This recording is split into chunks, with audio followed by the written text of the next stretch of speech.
ఎర్ర రంగు చేపపిల్ల. ఒక ఊరిలో మిన్ను అని ఒక చిన్న పిల్లోడు ఉండేవాడు. ఒకసారి వాని పుట్టినరోజుకు బహుమతిగా వాళ్ళ తాత నీకు నచ్చినది ఏదైనా కొనుక్కో అంటూ చేతిలో 500 రూపాయలు పెట్టాడు. మిన్ను ఆ డబ్బులను అనవసరంగా వాడుకోకుండా దాచిపెట్టుకున్నాడు. ఒకసారి ఆ పిల్లోడు బజారులో పోతా ఉంటే ఒక చోట ఒకడు పెద్ద బకెట్టులో రకరకాల రంగురంగుల చేపలు చిన్న చిన్నవి అమ్ముతా కనబడ్డాడు. వాటి అమాయకమైన కళ్ళలోంచి నీళ్లు కారిపోతా ఉన్నాయి. అవి బెదిరిపోతూ అటూ ఇటూ తిరుగుతా గిలగిలా కొట్టుకుంటా ఉన్నాయి. మిన్నుకు వాటిని చూడగానే చాలా జాలి వేసింది. తన దగ్గరున్న 500 వానికిచ్చి ఆ చిన్ని చేపలను కొనుక్కున్నాడు. ఇంటికి పోయి ఒక పెద్ద గాజు తొట్టెలో వాటిని వేశాడు. కావలసినదంతా ఆహారం అందించాడు. ఆ చిన్ని చేపలు అది చూసి చాలా సంబరపడ్డాయి. మిన్ను రోజు బడికి పోయే ముందు బడి నుంచి వచ్చాక వాటిని బాగా పలకరించేవాడు. వాణ్ణి చూడగానే అవన్నీ సంబరంగా దగ్గరకొచ్చి కిలకిలా నవ్వేవి, ఎగిరేవి, దుంకేవి, గంతులేసేవి. అలా కొద్ది రోజులు గడిచాయి. నెమ్మదిగా కొద్ది రోజులకు ఆ చేప పిల్లల్లో చురుకుదం తగ్గిపోయింది. ఎప్పుడూ ఏదో ఒక మూల దిగులుగా కూర్చునేవి. మిన్ను కనబడినప్పుడు పలకరించినప్పుడు దగ్గరికి వచ్చేవి. కానీ అంతకు ముందులా వాటిలో చురుకుదనం లేదు. నవ్వుతున్నాయి కానీ ఆ నవ్వులో జీవం లేవు. ఎగురుతున్నాయి కానీ కళ్ళల్లో మిలమిలలు లేవు. ఎప్పుడూ ఏవో పోగొట్టుకున్న వానిలా ఉండేవి. మిన్ను ఒకరోజు చేప పిల్లలతో మీరు ఇక్కడ హాయిగా ఉన్నారా? నిజం చెప్పండి, లేకపోతే నా మీద ఒట్టే అన్నాడు. చేప పిల్లలు ఒకదాని ముఖం మరొకటి చూసుకున్నాయి. మిన్ను బాధపడతాడేమో అని ఏవీ నోరు తెరవలేదు. చివరకు ఒక ఎర్ర రంగు చేపపిల్ల దగ్గరకు వచ్చి మిన్ను, పిట్టలకు గాలిలో జుమ్మని అటూ ఇటూ ఎగరాలని ఉంటుంది. జింక పిల్లకు అడవంతా చెంగు చెంగున ఎగిరి గంతులు వేయాలని ఉంటుంది. అలాగే మాకు నదుల్లో చెరువుల్లో సర్రున అటూ ఇటూ సరదాగా ఈదాలని ఉంటుంది. మా చేపలనంతా ఈ చిన్ని గాజుపెట్టెలో బంధించి హాయిగా ఉన్నారా అని అడిగితే ఎలా? నీవు మా అందరినీ కాపాడావు, కడుపు నిండా అన్నం పెట్టావు. అందుకే నిన్ను బాధ పెట్టడం బాగుండదని మా బాధ కడుపులోనే దాచుకున్నాం అంది. ఆ మాటలకు మిన్ను కళ్ళలోంచి జలజల జలజల నీళ్లు కారాయి. అయ్యయ్యో, ముందే చెప్పొచ్చు కదా. ఆ నదుల్లో చెరువుల్లో చాలామంది వలలు వేసి గాలాలు వేసి చేపలు పట్టి అమ్ముతా ఉంటారు.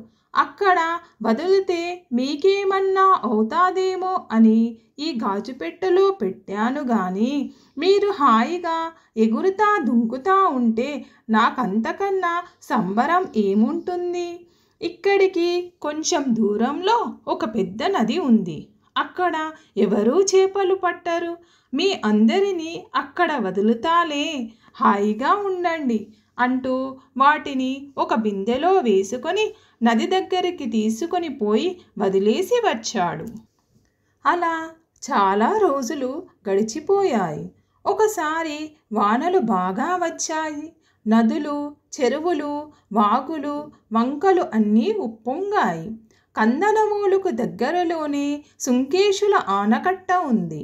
అక్కడ నుంచి కిందకు నీళ్లు వదులుతా ఉంటే చూడ్డానికి చాలా మనోహరంగా ఉంటుంది. దాంతో అనేక మంది అక్కడికి పోతుంటారు. సుంకేశుల ఆనకట్ట నిండడంతో ఒక్కొక్క గేటు ఎత్తుతున్నారు. మిన్ను కొంతమంది బడిపిల్లలతో కలిసి చూడ్డానికి పోయాడు. అక్కడ ఆనకట్టకు కొంచెం దూరంలో చాలామంది పిల్లలు ఈత కొడతా ఉన్నారు. మిన్ను బడిపిల్లలతో కలిసి సరదాగా నదిలోకి దిగాడు. మిన్నుకు ఈత రాదు. దాంతో లోపలికి పోకుండా ఒడ్డుకు దగ్గరలో నడుములోతు నీళ్లలో ఆడుకోసాగాడు. అలా ఆడుకుంటా ఆడుకుంటా నవ్వుతా తుల్లుతా కొంచెం లోపలికి పోయాడు. అక్కడ ఒక చిన్న గుంత ఉంది. నీళ్లలో అది కనబడదు కదా. దాంతో మిన్ను కాలు జారి ధబీమని లోపల పడిపోయాడు.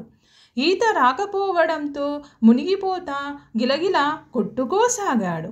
అందరూ చిన్నపిల్లలే కావడంతో ఎవరూ లోపలికి పోకుండా భయంతో గట్టిగా అరవసాగారు. అంతలో అక్కడికి ఎర్ర రంగు చేపపిల్ల వచ్చింది. మిన్నును చూసింది. వెంటనే కాపాడండి కాపాడండి, మా మిన్నును కాపాడండి అంటూ గట్టిగా చుట్టుప్రక్కల చేపలన్నింటినీ పిలిచింది. నిమిషాల్లో వందల చేపలు అక్కడికి గుంపులు గుంపులుగా చేరుకున్నాయి. అన్నీ కలిసి మునిగిపోతా ఉన్న మిన్నును ఒక్కసారిగా పైకెత్తాయి. అలా నీళ్లలో మోసుకుంటా వచ్చి వడ్డున వదిలాయి. ఎర్ర రంగు చేపపిల్ల చిరునవ్వుతో మిన్ని ముందుకు వచ్చి, మిన్ను ఎలా ఉన్నావు? బాగున్నావా? మొన్న బాగా వానలు వచ్చాయి కదా, ఆ వరద నీళ్ళలో కొట్టుకొని ఇక్కడికి వచ్చి చేరా. కానీ అది మన మంచికే జరిగింది. నిన్ను కాపాడుకోగలిగా. నీళ్ళంటే పిల్లలకైనా పెద్దలకైనా చాలా సరదా. కానీ ఈత రాకుండా ఎవ్వరూ నీళ్ళలో దిగకూడదు. ఎంతమంది చనిపోతూ ఉంటారో తెలుసా ఇక్కడ? వాళ్ళని చూసి కళ్ళల్లో నీళ్లు తిరుగుతూ ఉంటాయి. మనకు తెలియని కొత్త చోట పెద్దవాళ్ళ తోడు లేకుండా అస్సలు అడుగు పెట్టకూడదు. ఎక్కడ లోతుంటాదో ఎక్కడ బురద ఉంటాదో మనకు తెలియదు కదా. నీవు ఇంటికి పోయి మీ నాన్నకు చెప్పి తొందరగా ఈత ఎలా కొట్టాలో తెలుసుకో. అంతవరకు ఇలా నీళ్ళ దగ్గరికి ఇంకెప్పుడూ రాకు. ఏం సరేనా అంది. మిన్ను అలాగే అంటూ ఆ ఎర్ర రంగు చేపపిల్లను ముద్దు పెట్టుకున్నాడు. మీకు ఈ కథ నచ్చినట్లయితే లైక్ చేయండి, మీ ఫ్రెండ్స్కి షేర్ చేయండి. మరిన్ని కథల కోసం కథా సమయాన్ని సబ్స్క్రైబ్ చేయండి.